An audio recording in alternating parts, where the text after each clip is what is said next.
Shalom, peace and blessings. Welcome to the Fourth Angels Learning Center. I want to thank you guys for tuning in. My name is Jadiel, and welcome to the continuation of our Feast, Fruit of the Spirit series. We are on the fruit of joy, the fruit of joy. So before we start, I want to just establish certain points. Same points that I established in the first one. If this is the first video that you're watching, let me just make it clear that joy is not necessarily the idea of smiling and being happy. It is not an emotion. Now, having a desire and emotion is two different things. To desire is having a will, like a urge, a desire to do or to see something being manifest, and to action to manifest from that desire is what Yah wants to produce. The fruit of the Spirit is fruit that can only be produced by the Spirit. It's not something that is innately inside of a person in the world. It's not innately inside anyone, unless the Spirit is inside of a person. So looking at this idea, right? Let's go down to Galatians 5. We're going to dissect this idea of joy. We're going to dissect what it means to have joy. And it's so important that we understand this, because having joy, again, is not simply the manifestation of jumping around and singing and smiling and laughing and things like that.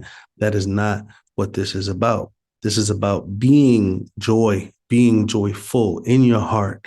Even if things outside is not happening, Yah's not trying to tell us, hey, go around smiling.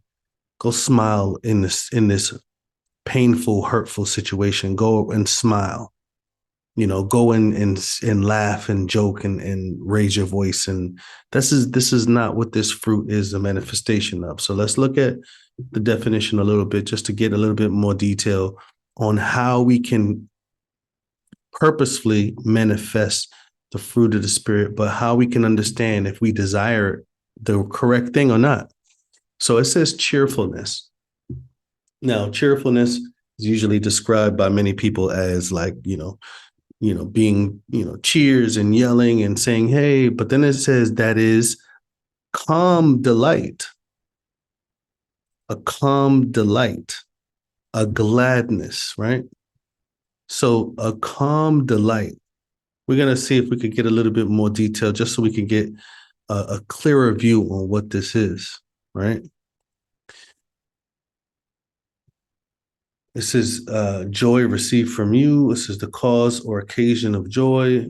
This is very extremely general, but if you notice, this is also a noun. We talked about this in the love video, that a noun is what you are, the character that's inside of you, rather than what you're doing. Now, we know that Yah wants us to manifest these things from a place of joy. And this is what we want to discuss. How does he want us to manifest this joy or this calm delight, right? So let's look at a few instances and see how in the world can joy be manifested in these things. So the first thing, we're going to look at James chapter 1, right? And it says, it's starting in verse 2, it says, my brethren, count it all joy when you fall into diverse trials. Count it all joy. Is he telling you to be cheerful and laughing and joking when you are going through different trials? It says, knowing this is the major statement here. Knowing. When you know something and trials are there, now there's an understanding inside of your mind that is manifested differently. If I have $5 left in my pocket and I know that I'm about to collect $20 from a friend, if my brother asks me for $5, I can give it to them confidently, knowing that I'm going to get $20. This is what it's saying, right? If you have joy inside of you, when the diverse temptations or trials come, because you know something better, you can handle the different trials that come your way. You can be confident.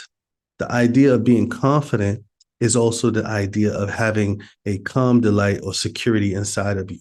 Look at what it says. Count it all joy when you fall into different temptations, knowing this, that the trying of your faith works patience. But let patience have her perfect work, that you may be perfect and complete, lacking nothing. So it says here, knowing that the trying of your faith produces something great, which is patience, and patience is going to produce perfection. This is the desire that we ought to have as the people of Yah, is to desire the perfect work, desire Yah to manifest or to mold us into a perfect molding of himself, perfect image of himself. But we have to understand and know that when the different trials come, it is for the purpose of molding you to where you want to be. So we ought to demonstrate a confidence when going through painful situations, when going through stressful situations, right? Fearful situations, sometimes situations that we don't really have a clear view, a clear understanding about. We ought to demonstrate that same confidence because we still know what it's going to produce. Let's look at a few more things. Let's go to Hebrews chapter 13, looking at verse 17. It says, obey them that have rule over you, right? Submit yourselves, for they watch for your souls, as they must give account, because they're in charge, right? That they may do it with joy and not grief, for that is unprofitable for you. So what's the difference between joy and grief? Grief is confidence, and grief brings not only sadness. Let's look at what this word is saying. The word for grief, G4727, it means to make straight or to make slim or strain. It says to sigh, to murmur, to groan, right? To grudge, it says, to grudge. But what about joy? We know that what joy says, a calm delight, a confidence. It doesn't mean that the person that's ruling over you or the person that's in charge is going to just do it with a smile on his face, walking around jumping for joy, as many people would say, but that they're going to serve with a confidence and not with a grudge, that they're going to approach it with a calm delight. They desire to do these things. They desire it. So there's a manifestation that comes from this desire, is an effectiveness, like a confidence. When you have joy, you are able to go through something a certain way, a better way, rather than when you have fear. When you have fear, you may go through certain things with anxiety. When you have anxiety, how do you manifest anxiety? Sometimes people manifest anxiety through yelling, through fear, through just different negative aspects. Different negative things could be manifested from a negative place. So this is what Yah is trying to establish inside of you. He's trying to establish inside of you fruit that comes directly from him. So that way, when things happen, you can manifest things his way. Let's go to the book of Acts. The book of Acts is very, very, very, very important to understand the concept of having joy, right? Because the book of Acts wasn't a light, easy thing. The book of Acts was a very, very extraneous thing. Look at what it says. Verse 3 of Acts chapter 15, it says, and being brought on their way by the church, they passed through Phoenicia and Samaria, declaring the conversion of the nations, and they caused great joy unto the brethren, right? Great joy unto the brethren. So in hearing all of these things, it caused them to have a delight It caused them to have a confidence. Think about this. Things is not going right in Jerusalem. They're being persecuted. They're being thrown in jail. They're being all different types of negative trials is coming their way. But they are feeling joy in hearing about the nations turning to Yah, repenting, and it's giving them confidence that this is truly the way. That confidence and that joy, that delight that's inside of a person causes a person to continue his walk with Yah, continue his walk in whatever they're doing, even when it comes to working. To have a joy and a delight in what you're doing is what allows you to be consistent. So consistency, joy is a manifestation of consistency. Consistency is manifested from joy. You're able to continue to do something. You're able to continue anyway. That's why it says when you enter into diverse trial, to count it all joy, to be consistent, to allow it to produce motivation rather than grief. Let's go to one more. Let's go to Nehemiah. Right? Let's go to Nehemiah chapter 8. Looking at verse 9. We're going to read verse 9 to 13. Right? It says Nehemiah, which is the Tershatha, and Ezra, the priest, the scribe. The Tershatha is, I believe it means governor. And it says, and the Levites that taught the people said unto all the people, this day is set apart unto Yahuwah your Elohim. Do not mourn, do not weep, for all the people wept when they heard the words of the law. Then he said to them, go your way, eat the fat, drink the sweet, send portions unto them that have nothing, that whom nothing is prepared. For this day is set apart unto Yah. Neither be sorry, for the joy of Yah is your strength. This is very important. Let's continue to read. We're going to come back to that verse. So the Levites stilled all the people, saying, hold your peace, for the day is set apart, neither be grieved. And all the people went their way to eat, to drink, to send portions, to make great joy. Mirth means joy, joyfulness, because they had understood. They understood the words that were declared to them. See, so what was the issue? They misunderstood and they lost their joy. Because they lost their joy, they did not have strength. Strength for what? Strength to move forward, strength to continue, motivation to be, to obey, confidence in what Yah was telling them. So when they began to understand, when they understood the words, they went their way to eat, to drink, to send portions, and to become greatly joyful. That word mirth is joy. Let's look at that word. H80 is 57. Let's see what it means. It means to have glee. Again, gladness, joy, pleasure, right? Rejoicing. Now, many times when people hear these words, they automatically think that it's a manifestation of jumping around and all of those things, rather than having it in your heart and manifesting a calm delight. You can see the contrast. It says the people were grieved. The people were yelling. The people were crying. The people were not eating. They were mourning, right? They were mourning and weeping because the people wept when they heard the words of Yah. Why? Because they misunderstood. Same thing that happened in Exodus chapter 20. When Yah began to declare his commandments to the people ran away. And Moses tried to explain that Yah was trying to prove them so they won't sin. He wasn't trying to scare them. He wasn't trying to, cause them to run away. Same thing when messengers come to people. He says, do not be afraid. Do not be afraid. Yah's not trying to scare you away. He's trying to show you the intensity of what sin is. But he's also trying to show you that because he's telling you to repent, he's offering you strength.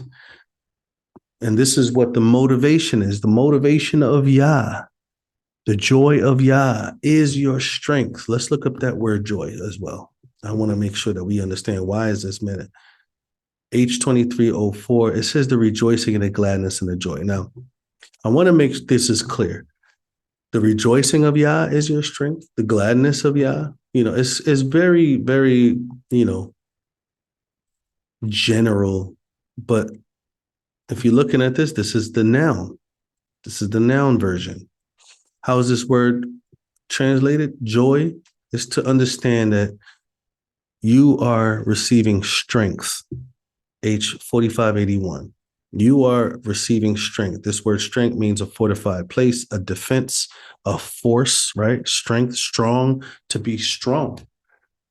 So jumping up and down and being glad and walking around smiling is not necessarily what makes you strong. But according to verse 12, they understood the words and they had great joy, meaning that it was the understanding that made them confident, that made them motivated, that made them strong to move forward in what Yah was telling them to do. Because right after that, they continued to read the words of the law. Matter of fact, look at verse 13. The second day, where gathered the people, the chief of the fathers of all the people, the priests and the Levites, and they went to Ezra the scribe to understand the words of the law. You see that? So now they're going and they're pursuing the word. So the joy that gave them strength and that took away their grief allowed them motivation to go to Ezra and to receive more understanding from the law. To the point where as they were reading the law, they found the Feast of Booths, and they were so motivated to actually obey that's when they started to restore the feast days in Jerusalem. So it's so important that we understand that the joy of Yah brings us strength. That strength is the motivation that Yah has in our hearts. He puts that motivating desire for us to manifest a consistency in our walk with him. This is what it means to have joy. Here's a story. In the book of Acts, the disciples were being whipped, and they felt that it was a privilege to be whipped for the name of their master, right? That it was a privilege to be whipped for Yah and for his son, for declaring his son.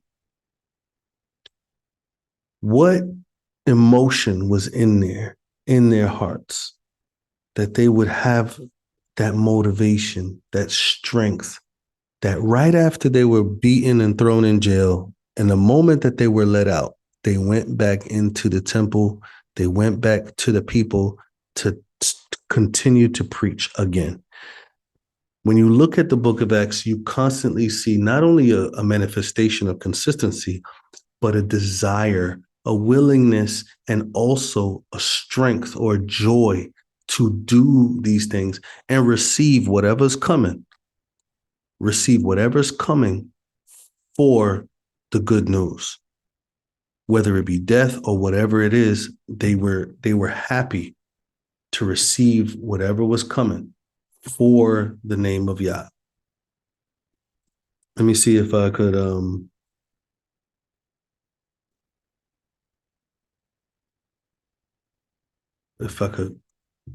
let me see if I could find another verse. If not, I think that the point was made very clear.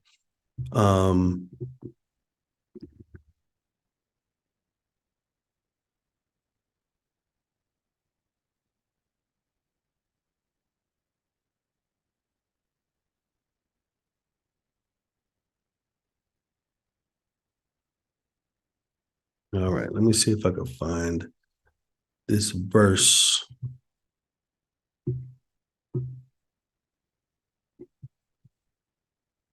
They were whipped. I believe they were whipped in the book of Acts.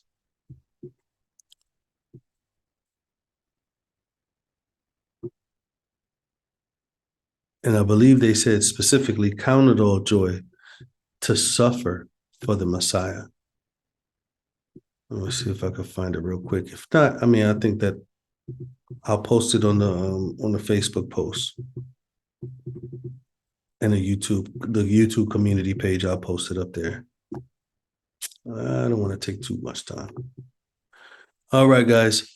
So to understand the joy of Yah is to understand that the joy of Yah manifests strength, and that strength manifests consistency and motivation. This is what he's saying when he's saying to have that joy. That joy is that motivation, and that joy that's inside of you, that strength, it produces consistency. It produces a motivation to do more.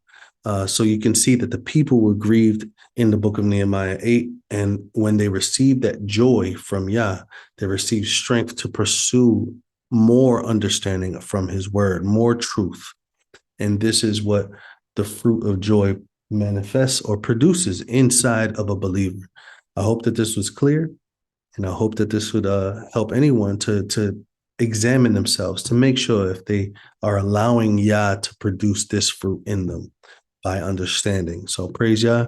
Look forward to the next study. Shalom, everyone.